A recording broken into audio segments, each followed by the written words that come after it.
So guys, I received a question about some close to fruitarianism topic about raw veganism from a person who wouldn't like to be on social media, and that's why I'm gonna leave their name out. The question, let me read you the question. Is raw veganism, high carb, raw, high fruit, raw veganism, is this diet the key to vitality and health? Aside, of course, relationships, state of mind, etc. And what this person found out is that they do not glow on this diet as expected. Before they clarified this last portion, the first question was more, is the raw veganism a key for successful lifestyle? Before they clarified, I was really tempted to answer very in short. The initial question was, do you think high fruit raw vegan diet is optimal for health? So,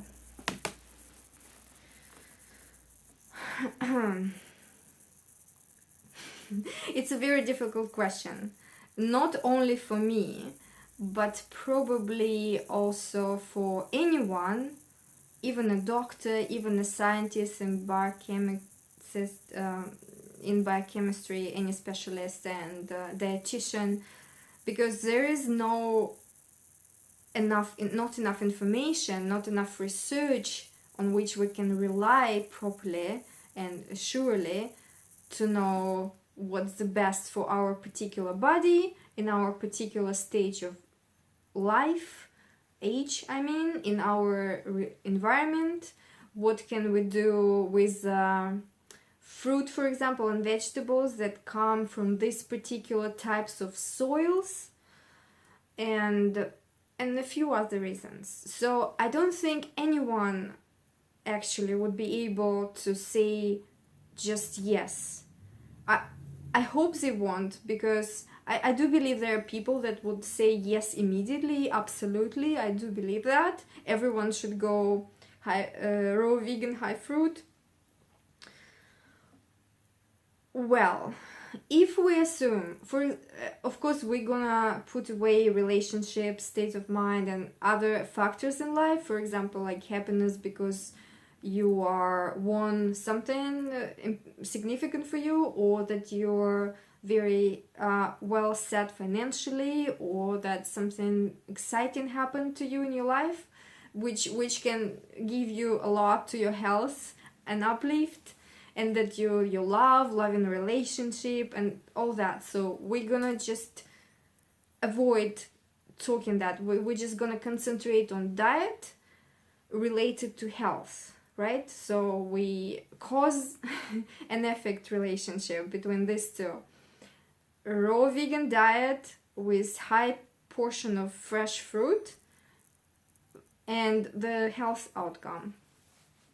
So for this particular example, let's assume the person has a relatively good ability to access a variety of fruit, a variety of vegetables in their area, and they are relatively high quality, not necessarily organic, but they are ripe, they look good, they taste good, they smell good, so they satisfy the person, right? So I'm just leading to it to be able to exclude that satisfaction factor, because as far as I know, many people who switch to diets like this mostly for health reasons. Most people, I think really a huge majority of people who went raw vegan were doing so for health reasons. The variety of health reasons. Well, so you understand, I'm trying to exclude that satisfaction factor.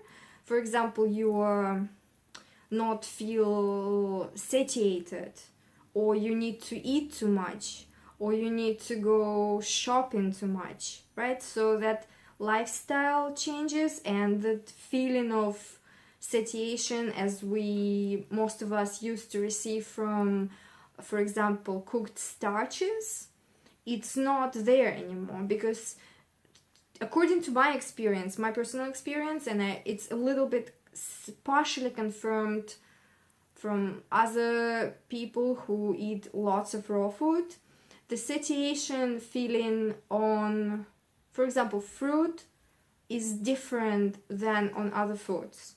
So there is sort of switch. When you're first doing that, it's sort of uncomfortable. You feel like you never having enough. Not enough, but you feel like sort of full. But that click that comes with, for example, let's take what we have take. Very popular non-raw vegan food would be potatoes, right? So if we compare that feeling to potatoes, what eating potatoes does to me and probably other people, it's you feel sort of relaxed, you feel stuffed a little bit, you know, like a warm core sitting in you, and I don't know, there is some sort of this laziness is coming over you, you're kind of like that. This is what it does to me. And there is a specific feeling that you know that this was what you ate, and probably by other products. Unfortunately, I don't remember how it was with animal products. For example, like meat or fish, I ate it too long ago. I cannot put myself. So let's assume, I don't know much about this person, but I will assume that the just to satiety or satisfaction from eating is out of, it's not in the question. I assume they like can prepare their food nicely, or this is not a problem. The problem is that glowing, right? Someone let me begin this addressing the core of the question with another thing. Recently on a live broadcast with another guy, he asked me, he kind of assumed that I'm thriving on this diet. And I said, no, I'm not actually thriving on this diet. And he said, what? You do not? And his diet is very similar to mine. I think his diet is better because from what he was telling me, I think he had higher quality of fruit, or he eats a little bit better, or more variety at least. So he was people are shocked in this specific small community of individuals who follow this diet. They appreciate it so much that they don't understand how anyone cannot thrive on this diet. So I'm not thriving, but I'm not thriving for different reasons. I'm not thriving because I'm not able to provide myself with a good quality and variety of fruit I want and seeds, okay? This is in times when I can, I'm very, very happy. I wouldn't say that I'm glowing though. I do glow if we talk about health and we exclude all the mindset issues and environment, finance and everything else. We do still have, for example, moisture content in food, like drinking water if you need more or less. And we have sleep, right? So for me, what I would call glowing, right? When I just wake up in the morning and look at myself in the mirror and I see myself like my skin is right condition, you know, not too dry, not too, like, I don't know, oily or something, and my eyes look bright, you know, I feel energized and all that. I would assume that this what is glowing supposed to be, right? That happens to me. Well, it is related to food a lot, but there are other important components of it. For me, it's very important, the sleep factor. So I do need to get a very specific portion of very specific type of uninterrupted sleep, and not too much, not too little. And it's very kind of difficult to guess because my sleep was messed up with my tea and coffee drinking for a while, and now I'm not that intuitive about it. Lately it's getting much better because I have my long period not consuming those things. Many raw vegans, they don't consume caffeine and tea or anything like that, but many do. So that's a big factor because caffeine is very strong, let's call it, drug for this reason. It's a weak drug, but we will call it's a strong influence on your body. Like some people eat raw chocolate, right? So it makes them feel better, you know? So these chemical substances, they definitely make you feel better, and you might perceive yourself like you're glowing. You also can perceive yourself as glowing if you believe in this diet and you're proud of yourself that you're following it, and you're trying to also convince yourself that you're glowing, because I don't know, maybe the fear not to do that is very strong. For example, if people manage to drop some of their worrying symptoms in their health, right, and they switch to raw vegan diet and that's all gone, they don't want to go back. They need to motivate themselves not only to stay on the diet, but to create this image about themselves. You know what I mean? Because I met raw vegans normal vegans, and normal vegans very often they looked very unhealthy but raw vegans, they were not that much better. And there is a whole list of, it was deleted from many sites, but when I tried to publish it on specific forums, it got deleted from there as well. There is a list of long-term raw vegans who were on this diet for 20, 30, 40 years, and the way they died. Okay, I still have this list. I will just read that list in an extra little video as soon as I republish it, because now I'm in the process of republishing things to the site, to kind of gathering all my records in one place, and I will definitely do that if anyone is interested. But for now, let me tell you, the diseases these people acquired or suffered through and died from are horrifying. There are normal diseases, there are cancers, there are strokes, there are all types of things. There were 2 lists that I knew of, and one I couldn't find anymore, unfortunately. Either I lost the link, or the link got corrupted, or it was moved. I will attempt to find it again, and maybe it's gonna be very interesting. So, glowing, even if those people they were semi-famous and famous in their circles, they were definitely talking about their benefits of this diet, and they were trying to convince others to some extent that they're doing very well. They ended up badly. So we need to, if we talk about glowing of any kind, right, of self-perception of your health, it's such a shaky opinion that you shouldn't be completely relying on for your own sake. Even many people, if they're perceived to be glowing, in a couple of years, then they may end up with some sort of, I don't know, first come into mind deficiency, right? What else? Some sort of genetic disease that were developing and underneath, and then you kind of switch your attention. You don't pay enough attention to your body. You don't go to the doctor early enough to diagnose, or you're not worried about that, because this diet, for example, your new lifestyle and new diet, makes it easier for you to survive and exist. And of course, it's I think I felt when I first tried to eat just fresh stuff the whole day, and then several days, and then several weeks, and then for months, I felt amazing. Amazing. It's not compared to anything else I ever felt. I cannot lie about that. When I hear people, regular vegans, they bashing recently, they started this whole campaign bashing the raw veganism.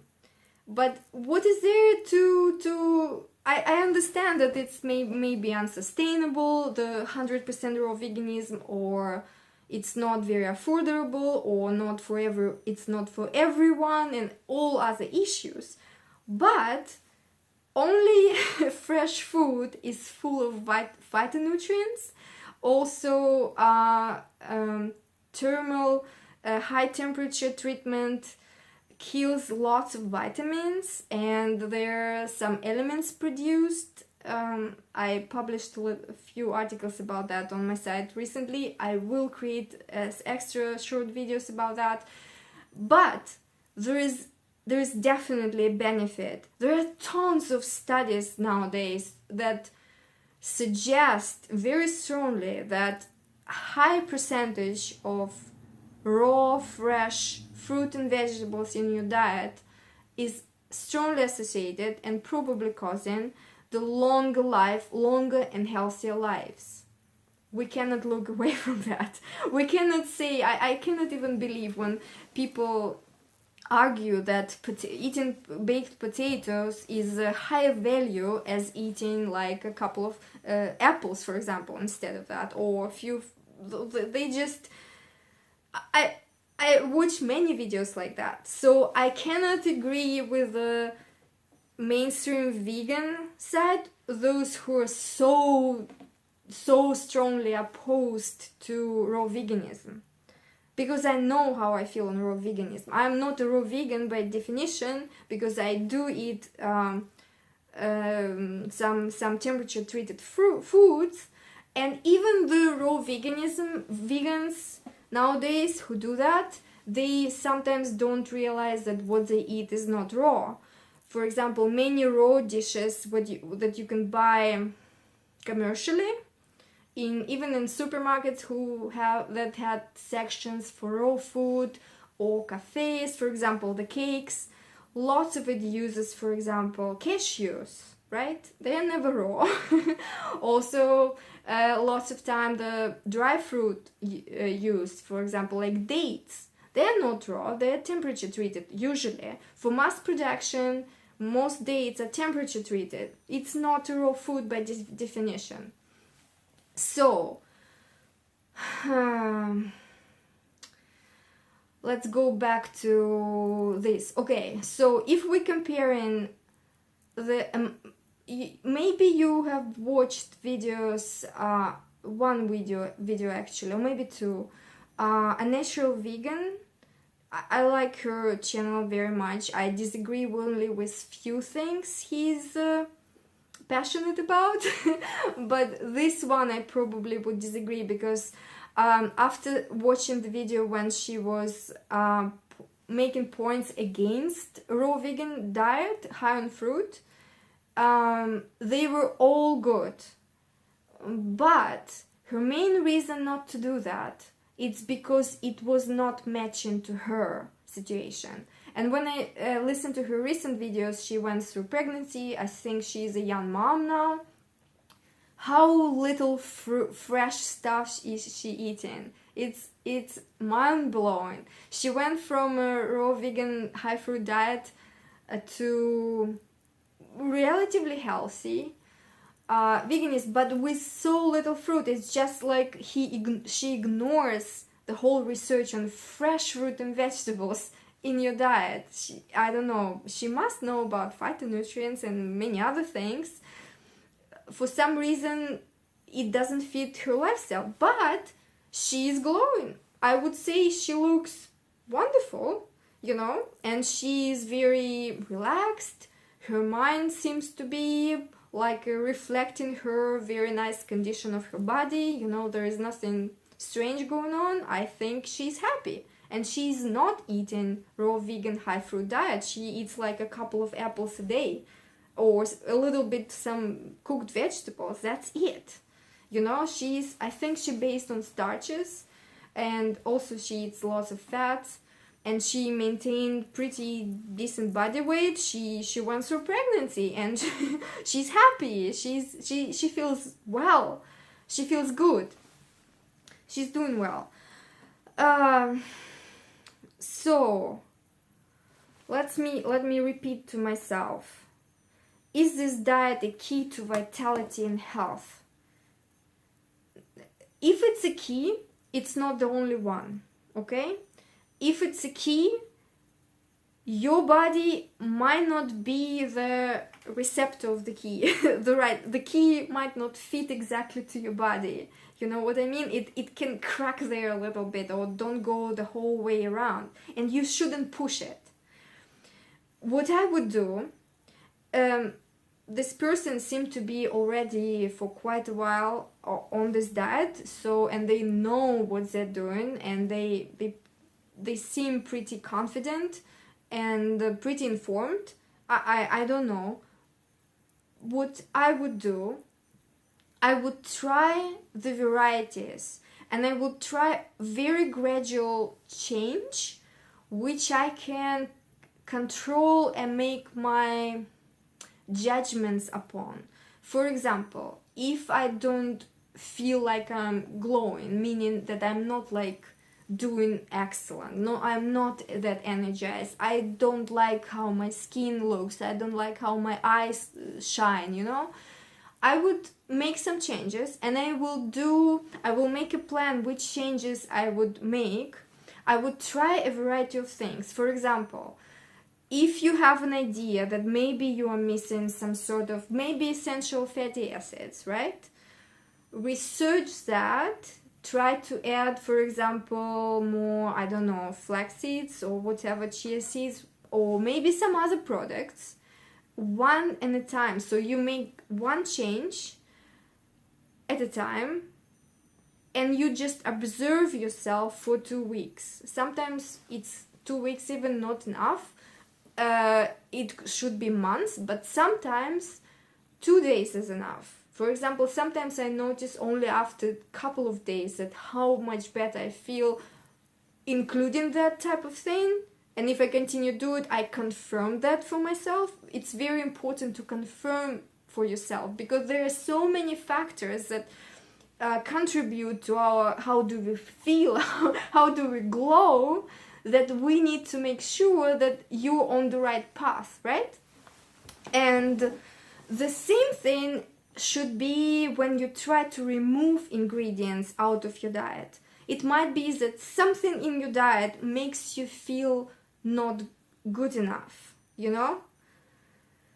Do I have myself the examples like that? I might have. They just don't naturally come on my mind because I wasn't talking about this recently. So I would try to do some changes, one step at a time, and observe yourself. On the periods when I needed to do so, I maintain the calendar. I'm a sort of personality, I hate calendars. I only have a minimal calendars. But for the periods of life when I need to, for example, change my behaviors or change my schedule, or there's lots of stuff going on that I need to actually like half an hour by half an hour to manage that, then I maintain the calendar for a few months, okay? And this is the case when it's helpful. In cases like that, for example, sometimes I would like to know about myself what variety of fruit I eat, and then I would record every day all the types of fruit I ate. In situation when I was thinking, okay, do I eat enough? Then I would count the calories in this fruit, or I would count all other nutritious profiles. It depends how much time I would like to invest into this issue and what I'm actually after.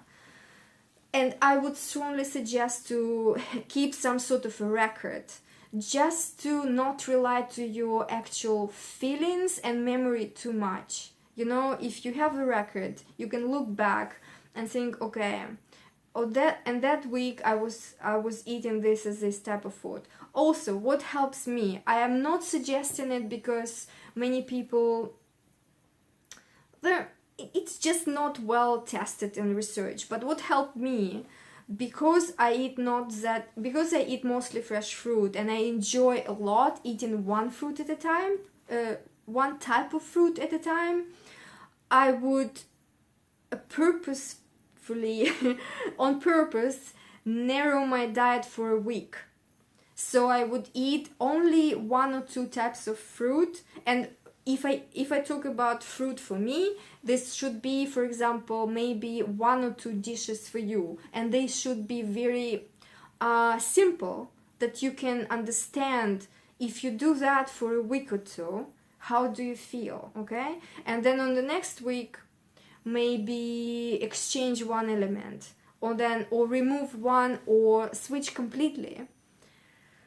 I switch all the time because I'm sort of living on a seasonal available fruit and it's always changing, and I go to different places. If I see something attractive for low price, I buy it and then I eat that, because I'm not very... It's easy to make me happy this way if I have like ripe, nice quality fruit, and I like most of them. But I do believe that it's not true for most people. Also, actually, for me, there are times when I can do it, and there are times when I struggle, and then I miss my childhood when I had access to actually homegrown fruit most of the time on much better soils, and other types of fruit, not tropical. I'm not a big fan of tropical fruit. I don't eat much bananas. So, but I would start this experiment on yourself with